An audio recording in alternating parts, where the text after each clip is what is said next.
Assalamualaikum warahmatullahi wabarakatuh. Alhamdulillahirabbil alamin. Allahumma shalli ala sayyidina Muhammadin wa ala alihi wa ashabihi ajmain. Amma ba'd. Sobat Bun Ramadan yang dirahmati Allah Subhanahu wa taala. Dalam sebuah hadis dalam kitab Arba'in Nawawi yang nomor 4 kurang lebih berbunyi, Inna ahadakum yujma'u khalquhu fi batni ummihi arba'ina yawman nutfah. Summa yakunu 'alaqatan misla dzalik, summa yakunu mudghatan misla dzalik, summa yursalu ilaihil malak. Fayanfu fi ruha wa asba'a bi arba'i kalimatin. Bi katsbi rizqihi wa ajalihi wa amalihi wa saqiyun aw sa'idun. Dalam hadis ini kurang lebih diterangkan bahwa dalam sebuah penciptaan manusia, ketika manusia dalam perut ibunya berusia 4 bulan, malaikat ditugaskan untuk meniupkan ruh ke dalamnya dan ditetapkan 4 perkara, yaitu rezekinya, ajalnya, amal perbuatannya, dan ditetapkan celaka atau bahagia. Artinya, rezeki manusia itu sudah ditetapkan pada saat dalam kandungan. Nah, sekarang apakah kita tinggal duduk leha-leha, bersantai, menikmati rezeki yang telah ditetapkan? Bukan seperti itu.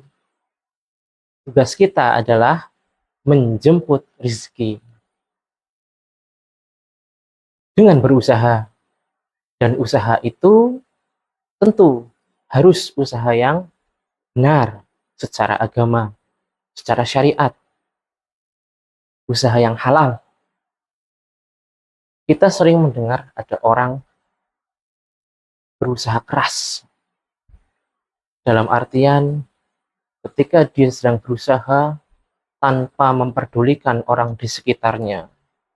Mungkin dia seorang yang sedang berkarir dan dia menunjukkan usahanya dengan cara sikut kanan, sikut kiri, menjatuhkan rekan-rekan hanya untuk mencapai puncak. Itu salah, itu haram. Karena itu bukan jalan yang dibenarkan secara agama. Usaha yang dimaksud adalah usaha yang benar, tidak menyakiti semua orang, tidak menyakiti makhluk lain. Itu yang dimaksud. Karena kewajiban kita hanya berusaha. Contoh, ketika seorang yang mempunyai kedudukan, dia melakukan korupsi. Dia berpikir bahwa dengan korupsi itu, dia akan mendapatkan uang 1 miliar. Dia mengatakan, kalau saya nggak korupsi, dari mana saya bisa dapat 1 miliar? Seolah-olah dia tahu bahwa 1 miliar itu hanya bisa dia dapatkan melalui korupsi. Dan itu salah.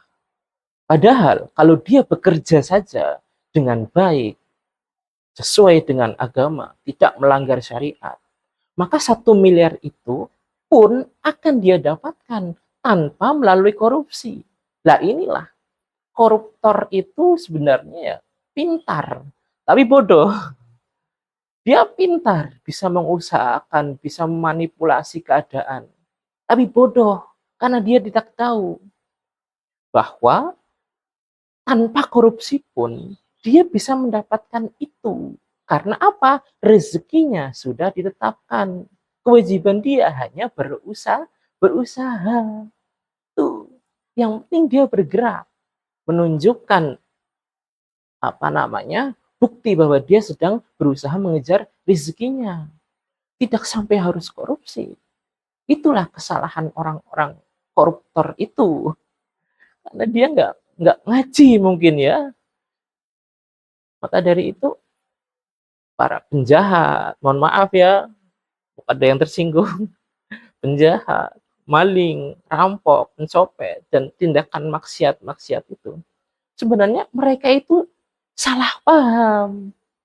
Karena tanpa mencuri, tanpa menjamret, tanpa mencopet, dengan usaha mereka yang halal sekalipun, ya mereka akan mendapatkan itu karena rezekinya sudah ditetapkan. Kewajibannya hanya berusaha. Nah, berusaha ini memang ada dua jalan. Satu jalan yang baik, satu jalan yang buruk. Nah, kebanyakan orang kenapa memilih, enggak kebanyakan, saya ralat ya, sebagian kecil orang ya. Sebagian kecil orang itu kenapa memilih jalan yang buruk? Itu yakinlah karena bisikan setan. Setan membisikkan, ah ini saja jalan yang diambil, mencuri saja, korupsi saja, itu lebih cepat, itu lebih gampang. Padahal cara korupsi, cara mencuri, itu pun susah. Mereka harus berpikir, mereka harus menyiapkan strategi, mereka harus bertindak sesuai dengan step yang diatur. Mungkin seperti itu ya. Intinya mereka juga lelah, dan karena setan membantu mengiming-imingi itu tadi, jadi mereka mengikuti. Sungguh sangat celaka orang seperti itu. Kasihan sebenarnya mereka itu. Tapi ya kita doakan saja semoga hidayah Allah diberikan kepada mereka. Semoga mereka bisa merasakan hidayah Allah itu. Sekali lagi, ingat, jalan ada dua, usaha ada dua. Ada yang baik, ada yang buruk. Ketika kita kok tergerak untuk melakukan jalan yang buruk, melakukan kecurangan, korupsi, dan sebagainya dalam bekerja, yakinlah itu adalah bisikan setan, iming-iming dari setan. Padahal jalan yang baik itu pun bisa mengantarkan kita menuju rezeki yang telah ditetapkan Allah tadi. Dan jika merasa rezeki kurang, karena rezeki pun bagian dari takdir Allah. Takdir itu masih bisa dirubah dengan cara misal berdoa dan beramal saleh. Mintalah sama Allah agar ditambahkan rezekinya. Insya Allah akan bertambah rezekinya. Bukan melalui jalan seperti korupsi atau maksiat yang lain yang jelas-jelas dilarang oleh Allah, dilarang oleh negara pun. Semoga kita bisa introspeksi diri, selalu memilih jalan yang benar dalam setiap usaha kita.